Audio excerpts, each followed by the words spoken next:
안녕하세요. 좋아요 누르는 거 잊지 않으셨죠? 바람난 사연 지금 시작합니다.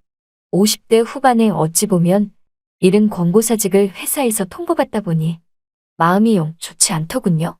그래도 이 회사에서 내가 30년 넘게 뼈 빠지게 일했던 곳인데 끝이 이렇게 초라할 수 있구나 하는 걸 느끼게 되었으니까요. 그래도 다행인 건 내 집 마련하고 아들, 딸 시집장가 다 보낼 수 있었던 것도 이 회사와 함께했던 세월이 있기에 가능했습니다. 하지만 권고사직 말만 들어봤지 내가 여기에 해당될 줄은 꿈에도 몰랐었는데 막상 이렇게 회사에서 필요 없는 사람으로 낙인되어 분류되는 듯한 느낌이 드니까 나도 이제 정말 이 회사를 나가야 한다는 생각이 들었답니다. 하지만 전 마지막 모습이 아름답고 싶었기에 회사에 따지고 매달리는 게 아닌 조금의 여지도 없이 밀어넣는 것 마냥 그냥 회사를 박차고 나왔습니다. 그렇게 막상 회사를 나오고 다음 날에 저도 모르게 출근을 하려고 정장을 입고 와이셔츠를 입고서 넥타이를 메고 있더군요. 버릇과도 같은 행동이었죠. 이미 입은 옷을 다시 벗으려고 하니 아내가 안방으로 들어옵니다. 당신이 좋아하는 된장찌개 끓여놨으니 나와서 드시고 출근하라는 소리였죠. 아내에게만은 회사를 그만뒀다고 말을 해야 하는데 왜 이렇게 입이 안 떨어지는지 아내의 반응도 왠지 낯설 것 같고 그리고 또 얼마 전 아이들 다 결혼시키고 나서 그동안 모아둔 돈도 넉넉지 않으니 어떻게 살아갈지 조금은 걱정이었습니다. 그런 걱정을 아내에게 고스란히 돌려주기가 너무나 힘들었죠. 그래서 전 하는 수 없이 아내가 차려준 아침을 먹고 가짜 출근을 했습니다. 목적지도 행선지도 없는 지하철에 몸을 실고 들어가니 역시나 여느 때처럼 많은 사람들이 출근길에 오르고 있더군요. 점점 사람들은 한 명씩 제각기 자신의 직장 근처에서 내렸고 러시아워로 한동안 몰아친 출근길 지옥철도 이제 그냥 평범하고 한산한 지하철로 다시 돌아왔습니다. 난 종로 어딘가에 내렸고 거리를 서성이며 근처 공원으로 발길을 옮겼습니다. 할아버지들이 정말 많더군요. 바둑을 두시는 할아버지를 비롯하여 그냥 넋놓고 앉아 계시는 할아버지 등등 별의별 할아버지들이 가득했는데 내가 그곳에서 가장 어려 보였습니다. 그도 그럴 것이 전 아직 환갑도 안 된 나이거든요. 그때 생각했죠. 난 저들보다 젊다면 젊고 내가 아직은 이 무리에 낄 사람은 아니란 걸 말이죠. 그래서 권고사직으로 축 처진 어깨와 자신감을 회복하고자 눈을 반짝이며 다른 일을 해보기로 마음을 먹었습니다. 하지만 막상 무슨 일을 어떻게 시작해야 할지 막막하더군요. 그때 눈앞에 벼룩시장이 보였고 생전 쳐다보지도 않았던 벼룩시장을 공원 한켠에서 펼쳐보았습니다. 구인 광고란을 보던 중 그중 유일하게 눈이 가는 구인 광고가 있었는데 50대 이상 퇴직자 환영이라고 써있는 남자를 구하는 광고였죠. 당장 전화를 걸어봤는데 우선 직접 오셔서 면접을 보라 하기에 시간을 정하고 면접을 보러 가기로 결심했답니다. 이곳에서 그리 멀지 않은 곳이었기에 시간이 좀 남더라고요. 어느덧 시간은 점심때가 지나가고 있었고 저도 허기를 좀 채워야 했습니다. 권고사직 스트레스로 아침에 입맛이 없어서 대충 먹고 나왔기에 허기가 많이 찾아왔거든요. 주위를 둘러보니 할아버지들이 유독 많이 가는 조그만 식당이 있더군요. 저도 그곳으로 발길을 돌려보니 국밥 한 그릇이 다른 곳과 비교될 정도로 싸고 맛있었습니다. 그래서 여길 많이 찾는구나 싶었죠. 국밥 한 그릇을 푸짐하게 담아주시던 아주머니가 저를 보고선 이렇게 젊은 양반은 오랜만에 본다면서 맛있게 드시라면서 더 푸짐하게 국밥을 담아주더군요. 이렇게 젊은 사람은 여기서 또 처음 보네. 많이 드시구랴. 그때 느꼈습니다. 아, 그래, 난 아직 젊은 거구나 하는 걸 말이죠. 국밥을 먹고서 아까 면접을 보기로 한 곳으로 갔습니다. 4층 건물 4층에 위치한 사무실이었죠.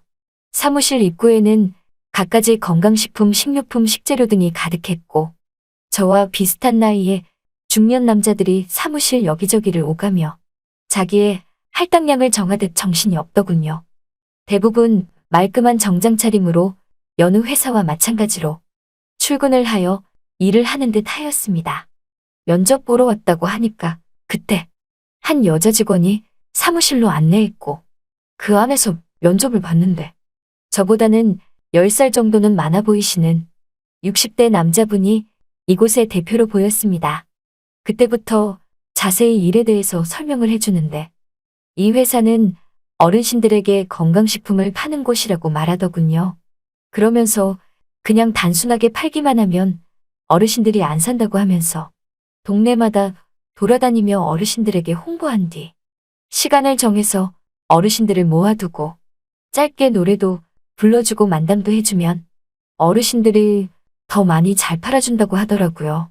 그러면서 제 외모를 쭉 훑어보시더니 반듯하게 잘생기셔서 할머니들이 좋아할 것 같다며 내일부터 당장 일할 수 있냐고 하길래 이 나이에 나를 좋아해주고 나에게 일을 주는 곳이 얼마나 있을까 하는 생각이 들어서 당장 알았다고 하고 출근하기로 했답니다. 다음날 출근을 위해 여느 날처럼 정장을 입고 아내가 차려준 밥을 먹고 집을 나섰죠. 그러자 회사 앞에는 봉고차가 두어 대가 있었고 저보고 그중 한 대를 타고 나가면 된다고 하더군요. 저와 비슷한 연배의 남자가 팀장으로 있었는데 저보고 하는 말이 어려운 것 없다면서 저희와 같이 하면 된다고 말하면서 용기를 불어넣어 주었습니다.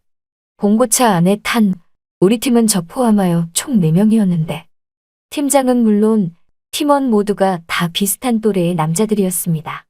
보아하니 저처럼 권고사직으로 퇴사를 했거나 느지막이 직장을 구하기 위해서 온 것으로 유추해 볼 수 있더군요. 봉고차 뒤편엔 각종 건강식품이 한가득 실렸고 우리는 서울을 벗어나 경기도를 벗어나 강원도 쪽으로 차가 들어섰습니다.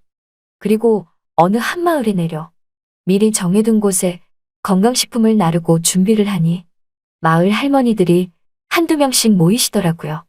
그중엔 할아버지들은 한 명도 없으셨답니다. 오직 할머니들만 가득했지요. 어느덧 2층에 마련된 장소에 꽉 찬 할머니들. 팀장이 할머니들 앞에서 마이크를 잡고 반갑다고 인사를 하고 아들 같은 우리들이 어머님들 앞에서 재롱 한번 부려보겠다며 어르신들이 좋아할 만한 농담 섞인 말과 함께 노래 한 곡을 뽑는데 아주 할머니들 좋아서 박수치고 난리도 아니더군요.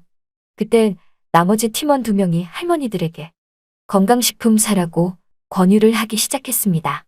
개중엔 나중에 산다고 노래에만 집중한다는 할머니가 있는가 하면 팀원의 손을 꼭 잡고서 이거 얼마냐고 말하며 자기가 하나 팔아준다고 하는 할머니도 계셨죠. 그렇게 전 지켜보기만 하고 있으니까 갑자기 옆에 계시던 할머니가 제 오른손을 꽉 잡으시고는 저를 끌어당기시며 여러분이 지금 듣고 계신 채널은 바람난 사연 채널입니다. 왜 보고만 서 있어? 나한테 입 안 팔 거야? 라고 하는데 순간 얼어서 당황했죠. 그러니까 할머니가 하시는 말이 잘생겼네. 우리 영감처럼 잘생겼어. 라고 하시길래 제가 할머니에게 영감님은 어디 가셨냐고 하니까 물어 뭐하냐며 이미 저 세상 사람 된 지 오래라고 하더라고요. 그러면서 저보고 힘들지 않냐고 그러면서 할미가 이거 하나 팔아줄 테니까 걱정 말라며 어디 한번 가져와 보라고 하길래 얼떨결에 건강식품 하나를 가져다 주니 자기가 사겠다고 하더군요. 전 이거 하나 가격이 얼마인지 몰라서 팀원에게 얼마에 팔아야 되냐고 물어보니까 25만 원이었습니다. 시골 할머니 아이에 25만 원이면 큰돈일 텐데 이런 걸 선뜻 사주시다니 너무나 놀라웠죠. 한바탕 그렇게 할머니들과 보낸 시간이 흐르고 늦은 점심 겸 저녁을 우리 팀끼리 같이 먹고 있었죠. 화두는 저였습니다.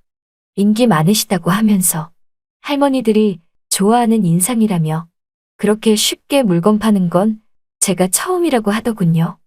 그 말에 왠지 용기가 생겼고 다음 날부터 전 다른 곳에 가서도 적극적으로 물건을 팔았는데 역시 저에게 붙어서 물건을 사주시는 할머니들이 많았습니다.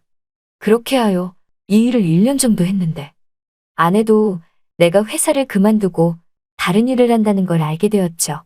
그런데 이 일의 시스템에 대해서 좀 알게 된 계기가 뭐냐면 갔던 곳을 또 가고 자주 반복하는 시스템 때문이었죠. 그래서 그런가 내가 전에 갔었던 곳의 할머니들은 저를 다시 기억하고 기다리고 있었다면서 오늘은 우리 집에 같이 가자고 하면서 자기네 집에 오면 물건 사준다고 하는 할머니들도 있었고 제 얼굴 여기저기를 만져보며 저보고 여전히 잘생겼다고 하는 할머니들도 계셨답니다. 1년쯤 해보니 이 일을 더 하면 안 되겠다는 생각이 들더군요. 복합적인 이유가 있는데 이유는 왜인지 여러분도 아실 겁니다. 전 그 일을 딱 1년 뒤 그만두게 되었고 아내와 함께 지금 한적한 곳으로 이사를 가서 여행객이 모이는 곳에 조그만 프랜차이즈 커피숍을 운영하게 되었습니다. 커피에 대해 아는 것도 없고 바리스타 자격증도 없는 아내와 저이기에 이 또한 쉽지 않았지만 그래도 프랜차이즈 커피숍이라 그런지 나름 모든 게 수월하더군요. 다행히 손님들은 우리 가게를 찾아주었고 큰돈은 아니지만 늦은 나이에 아내와 노후 생활을 이어나가며 살아갈 수 있는 여건이 형성되는 듯 했습니다. 혹시 이 자리에서 권고사직으로 힘들어하는 분들이나 정년퇴직을 앞두고 있는 분들에게 말하고 싶은 게 뭐냐면 우린 아직 할 수 있는 게 많은 나이이니 거기서 끝이 아니라고 생각하셨으면 좋겠습니다. 5, 60대 모두 힘냅시다. 잘 들으셨나요? 오늘의 바람난 사연은 여기까지입니다. 구독과 좋아요 부탁드립니다.